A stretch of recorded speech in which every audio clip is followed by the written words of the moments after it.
Hi everyone, I am Ashita, and today I'll be talking about how one can navigate the Flutter ecosystem starting from package discovery to publishing and beyond. So, before we delve into today's talk, I would like to give a brief introduction about myself. I'm a consultant by profession and a product person at heart, and also the creator of Flutter Gems, which is currently being used by more than 15,000 developers across the globe.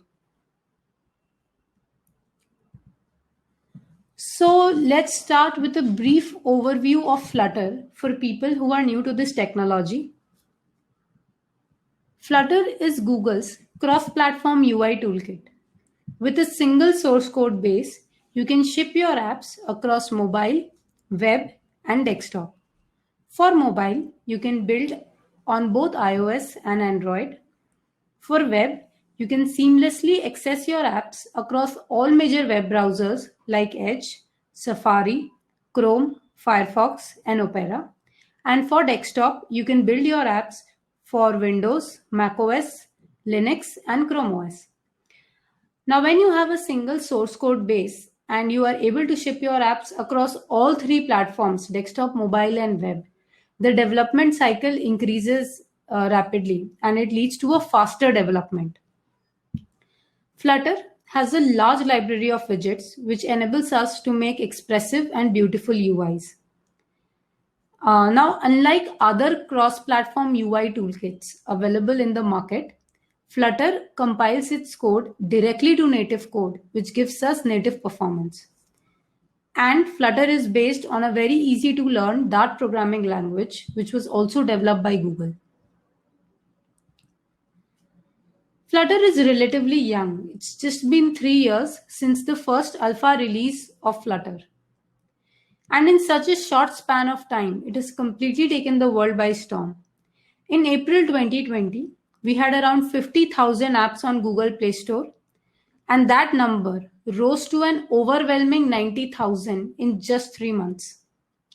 Flutter is becoming a preferred choice for startups, small medium enterprises, and large scale businesses alike. To understand the power and scalability of Flutter, let's delve into some real world examples. Dream 11. So, Dream 11 is India's biggest fantasy sports platform, which is currently sponsoring India's biggest sporting event called the IPL. Dream 11 has been completely built on Flutter and it boasts of 100 million plus users. So you can understand how scalable your apps can be when you make them using Flutter. Google Pay. You must have heard that recently Google Pay migrated completely to Flutter. Now, what made them choose Flutter? Because once they wrote their code in Dart, they could deploy it on both iOS and Android and give their customer a uniform experience across both the platforms. JIT compiler with hot reload during development is a very useful debugging feature and it enables rapid iteration on UI, which increases the developer's efficiency significantly. And an ahead of time compilation ensures high performance deployment. Now let's move to a new category called the smart apps, which has been increasing a lot these days. Philips Hue. Now what made Philips Hue has been completely built on Flutter. Now what made a large scaled business like Philips choose Flutter for their development? The reason being Flutter has a vast number of packages that provide functionality for Wi-Fi, BLE, Bluetooth, NFC, and beacon. And this is one of the reasons why Flutter is leading the pack when it comes to IoT and smart home apps. So Flutter is much more than just an engine, a set of widgets, and some tools. It includes a large ecosystem of packages which can add functionality to your app beyond what comes out of the box. Dart and Flutter, they have more than 12,000 plus packages on PubDev. And maneuvering this vast landscape to find the right package for your requirement can often be a daunting task.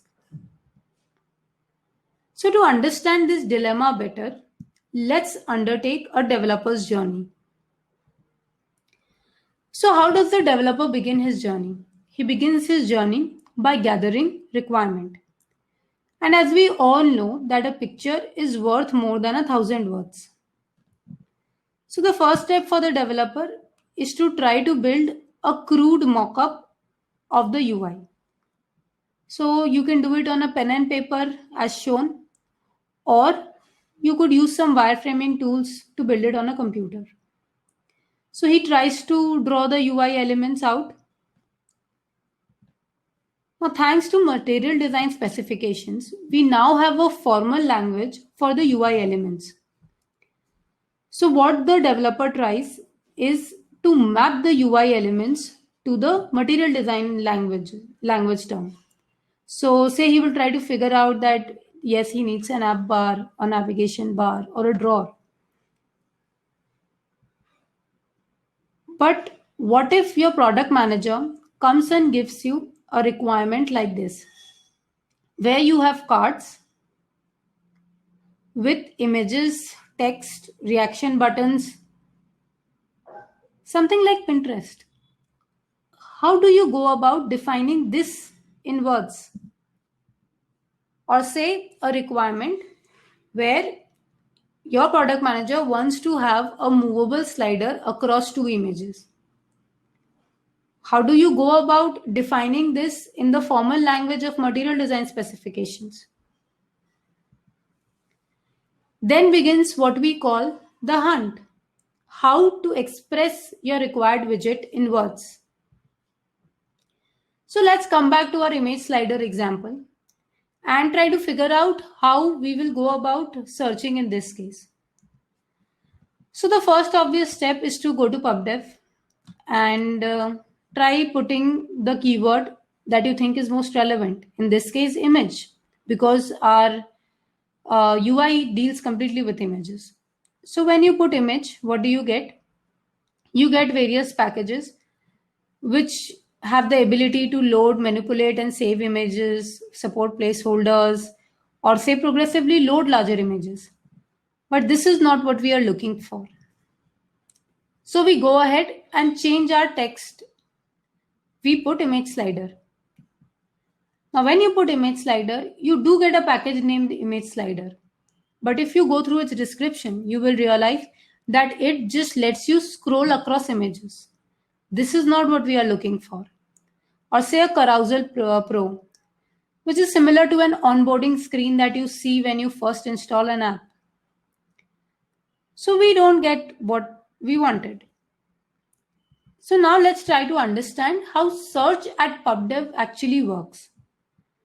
So packages on PubDev are sorted based on their search relevance, which is completely text driven, and individual package scores, which are based on three parameters. Likes, it is a measure of how many developers like your package, and a raw measure of the overall sentiment from your peer developers.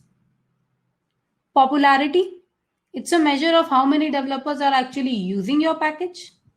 And pub points. Pub points is more of a quality measure, which is based on various dimensions like documentation, code style, platform support, and maintainability. So the next step for the developer is to go and start asking the community for help on various forums. So you try to post the image of your UI on various forums and wait for people to respond. You sometimes might get what you are looking for, or you even might not get what you are looking for. And the cycle to get a resolution in this case is often pretty high. So what if I tell you that there is a visual discovery platform that can aid you in your hunt? Because as we all know that a picture is worth more than 1,000 words. This is where Flutter Gems comes to your rescue. Flutter Gems is a Flutter package landscape guide comprising 1,500 plus neatly categorized, useful and popular packages based on functionality. So this is a snapshot of the website, and as you can see, there are a lot of categories and more. So you can head to fluttergems.dev to explore the platform. So let's come to our issues that we were having. The Pinterest type of UI that the developer was trying to build. So if you closely observe, it's a grid-based layout with cards. So there's a category called grid on fluttergems.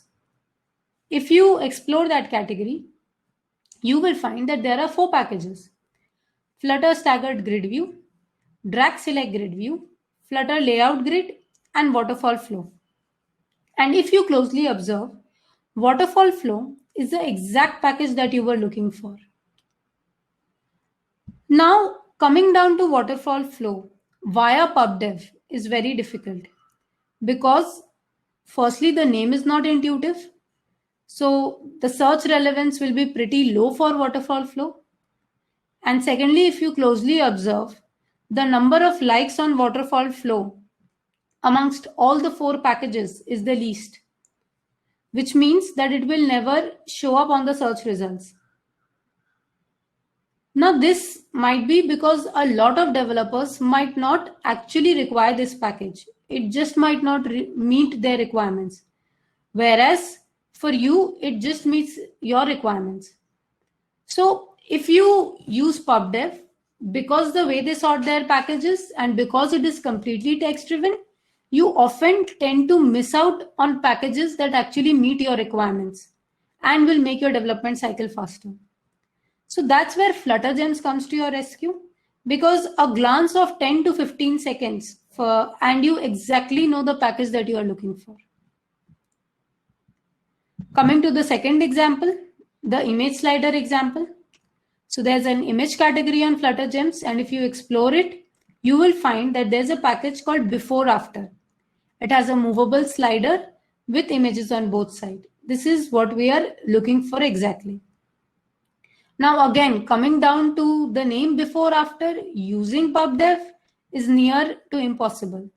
And this is where Fluttergems will help you, where you can visually come to the package that you are actually looking for. So now let's take a step back and try to understand the product development process as such. The product development process is not a straightforward linear process. It is not a process where a product manager comes and gives you some requirements, the developer some requirements, and the developer is just supposed to develop. It is a collaborative effort. It's a team effort. Often product managers might not be fully aware of the technical capabilities of the platform, of all the technical capabilities of platform. In this case, say the power Flutter has. So when you are glancing, say as a developer, when you are glancing through Fluttergems, you realize that there is a new UI category coming up called Neumorphic UI. And you see that there are a lot of great packages built around the same. So what you can do, and you realize, say that this UI better suits to your current requirements compared to the existing one. So what you can do is you can go and you can actually pitch into your product manager. You can let him know that something like this has come up, which can actually suit the product better compared to your current UI. And in this way, you can contribute to the product development process as such. Floating action button. Now, this is one of the most commonly used widgets across all apps. But there are a lot of variants available.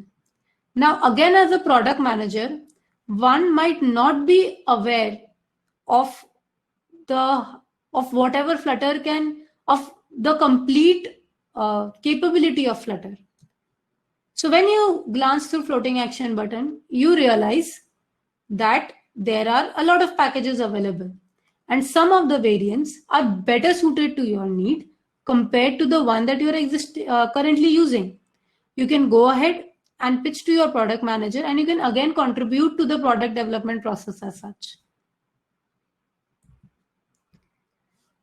So now let's try to understand the product developer's journey in detail via a complete case study using a demo app called Street Artist, which lets users explore street art around their location. So the first step is to gather requirement and draw a mockup. So using wireframing tool, this is the mockup that has been built. As you can see, there are cards arranged in a grid with an image and a location. When you click on the image expands to a full screen. So using the widgets that are provided in Flutter, the product developer will map the UI elements and try to figure out that he needs an app bar, a grid view, a card, and an image. So using inbuilt Flutter widgets, this is the first demo app that he builds.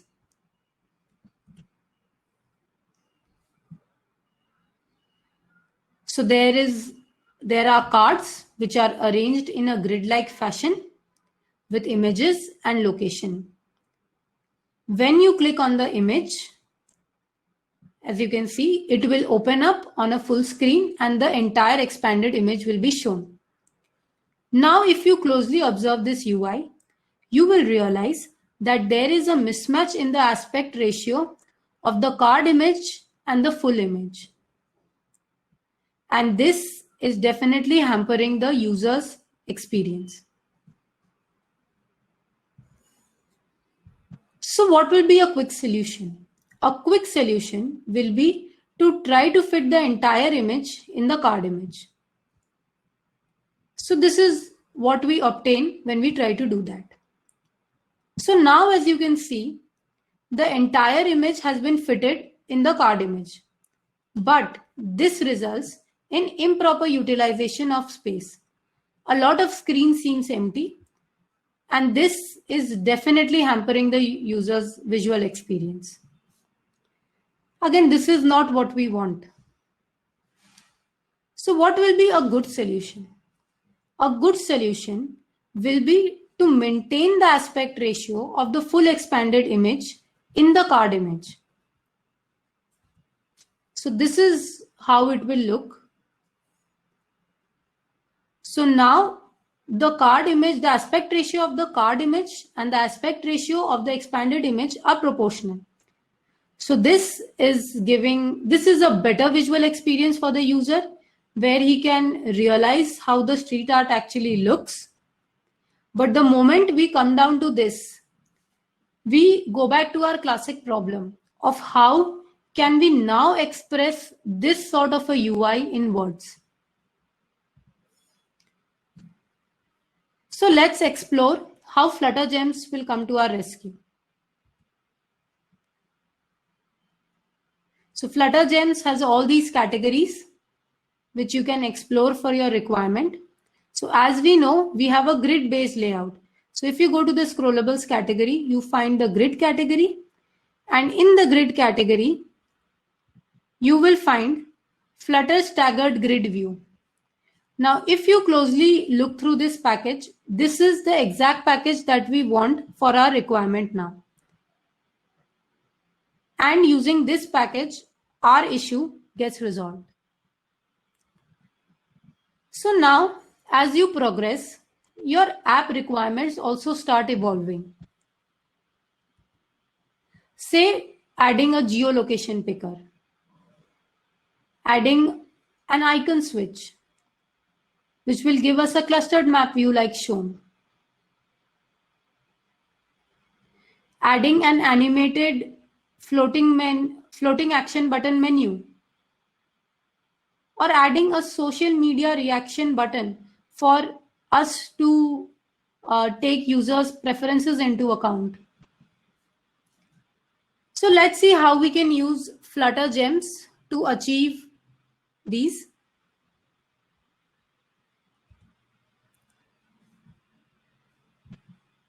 So if you see Flutter Gems, there's a pickers category called location, place and address picker, which you can actually use to for geolocation picker. So Google Map Location Picker is the package that we are looking for in this case. So if you see Geolocation Map Picker is the exact package that you are looking for in this case. Going to Geolocation and Maps, if you see, For the clustered map view that you get once you click on icon switch, Fluster package is the package that you are looking for.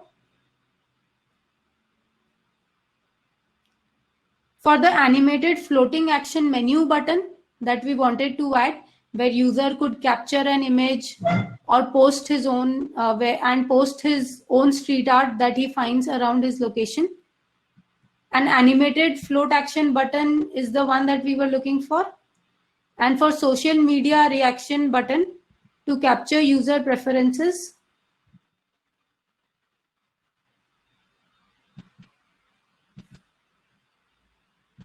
Flutter reaction button is the package that you are looking for. So using Flutter gems, even complex and evolved requirements like the ones we discussed earlier can be quickly achieved, and you can quickly come down to the package that will help you meet your requirements. So now let's try to understand a scenario where you couldn't find a package that you wanted neither on PubDev nor on Flutter gems. So how do you go about in such a scenario? You try to find a package that closely resembles your requirement. Then you suggest enhancements by raising an issue. You can send across your pull request to the project owner post discussion. And it is important to understand that you must fork your project only as a last resort, because the moment you fork your project, the entire responsibility of maintaining the fork project comes on you, which is a great responsibility. Now, let's say you couldn't find a package that even closely resembled your needs. In that case, you will have to go and write a package from scratch and release a package. So let's try to understand how new package release works. So the most important part when you actually release a new package is documentation. You have to treat your README like your Tinder profile. Your README can either get you a left swipe or a right swipe. Your API needs to be well documented, and you must include micro examples instead of large monolith ones. What happens is your package often provides a lot of features. And as a user, one might not be looking to use all the features that your package provides. If you provide micro examples highlighting certain features, it is very easy for the user to grasp the feature that he is looking for versus trying to figure it out in a large monolith example. So it is very important to add micro examples so that the user can quickly understand whether he's looking for this or not. To increase user adoptability, you have to spread the word about your package. There is a very active Reddit community on Flutter called Flutter Dev. You must definitely go and announce your package there. You need to publish need plus use case stories on Flutter community at Medium. You need to reach out to your local Flutter chapter so that they can spread the word on Twitter and meetups, and go ahead and submit your package on Flutter Gems so that people can, while visually exploring the platform, can figure out whether they want to use the package or not. Now, package release is just not work done. You also have to maintain it. Package maintenance is also a very key part when it comes to a new package release. You have to do testing. You will have to do unit testing where you test a single function, method, or class. You have to do widget and component testing where you test a single widget. You have to do integration testing where you test complete app or a large part of the app. And it is important to set up automated testing tools, testing using CI/CD tools, which are free for open source projects. One of the most popular CI/CD tool is Travis CI. It is important to set up a frequency for major releases. In case of large bulky projects, it is usually done every quarter.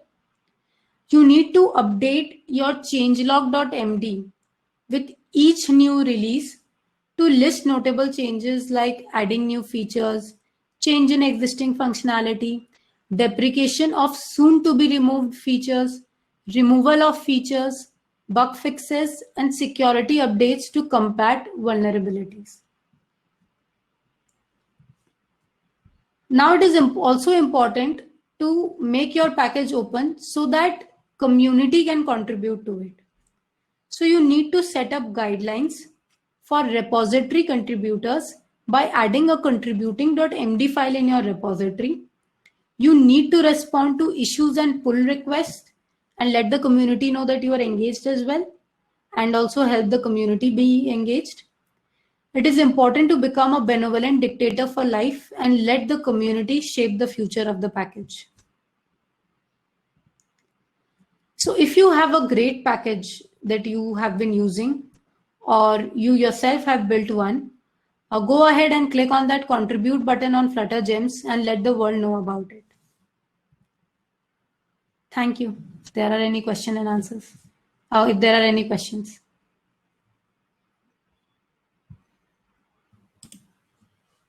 Okay, thank you, Ashita. Please stop the sharing so I can share my screen and show the questions. Okay. We have two questions for you. Yeah. The first one is, the packages on the pub.dev are developed by an official team of Flutter. There is the possibility that I choose a package that will be not keep updated.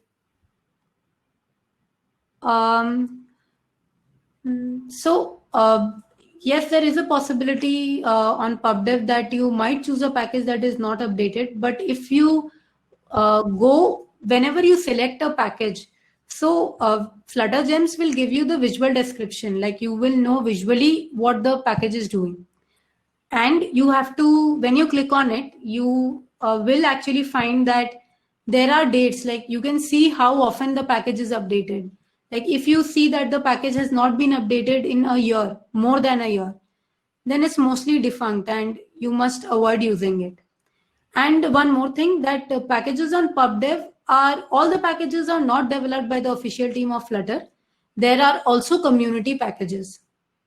So for example, Provider, it didn't start with an official team of Flutter. It started by someone from the community, which the official team of Flutter then started contributing to. Okay. Yeah. Second question. Are all the packages on pub.dev available for all platform, web, mobile, desktop by default?